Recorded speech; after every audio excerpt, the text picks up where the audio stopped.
इस वीडियो में हम कॉन्टेक्स्ट एपीआई का कंज्यूमर बनाने वाले हैं, बट उसे बनाने से पहले हम अपना यूआई देख लेते हैं। यूआई में हमने क्लियर डिमार्केशन किया है पेरेंट और चिल्ड्रन को सेग्रीगेट करने के लिए। हमारा टॉप मोस्ट पेरेंट है ऐप, उसका चिल्ड्रन है कंटेंट, कंटेंट का चिल्ड्रन है सेक्शन 1 एंड सेक्शन 1 का चिल्ड्रन है आर्टिकल। हम आर्टिकल में डेटा पास करेंगे और उसे यहाँ बॉक्स के अंदर शो करेंगे।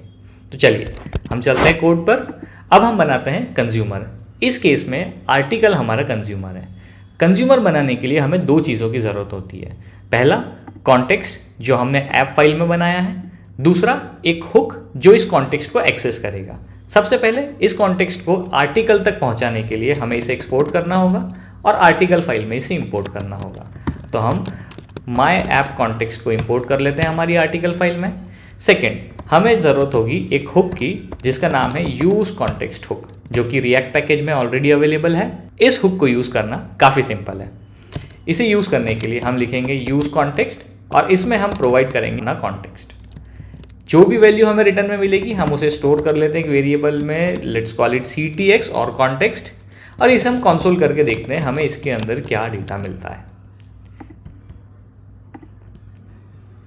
तो कंसोल में हम देखते हैं, पेज को रिफ्रेश करते हैं, हमें आर्टिकल फाइल के अंदर एक कंसोल मिला है जिसमें एक आर्टिकल ऑब्जेक्ट है और आर्टिकल में हमारे पास टाइटल है। ये वही टाइटल है जो हमने अपने कॉन्टेक्स्ट के अंदर हार्ड कोड किया है।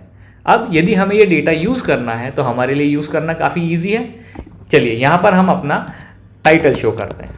टाइटल शो करने के लिए हमें यहाँ पर कॉन्टेक्स्ट की हेल्प लेनी होगी। अब ctx वेरिएबल हमारे लिए ऑलरेडी प्रिंटेड है, तो हमें यहाँ क्लियरली दिख रहा है कि कॉन्टेक्स्ट के अंदर एक की है आर्टिकल, तो हमें यहाँ लिखना होगा ctx डॉट आर्टिकल। आर्टिकल के अंदर एक और की है टाइटल, तो हमें लिखना होगा डॉट टाइटल। और जब हम ये लिखेंगे तो हमें यहाँ क्लियरली दिख रहा है कि जो डेटा हमने ऐप में पास किया था वो आर्टिकल कंपोनेंट तक पहुँच गया है।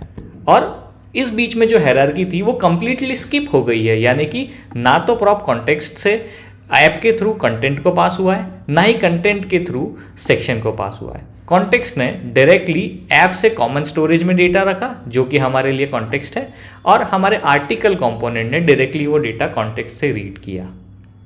आई होप ये कॉन्सेप्ट आपको समझ में आया है। वीडियो में हमने कॉन्टेक्स्ट का बहुत ही बेसिक एक्सप्लेनेशन देखा। यदि आपको एक डिटेल्ड एक्सप्लेनेशन चाहिए तो मुझे कमेंट में ज़रूर बताइएगा, मैं उस पर एक डिटेल्ड वीडियो भी बनाऊंगा।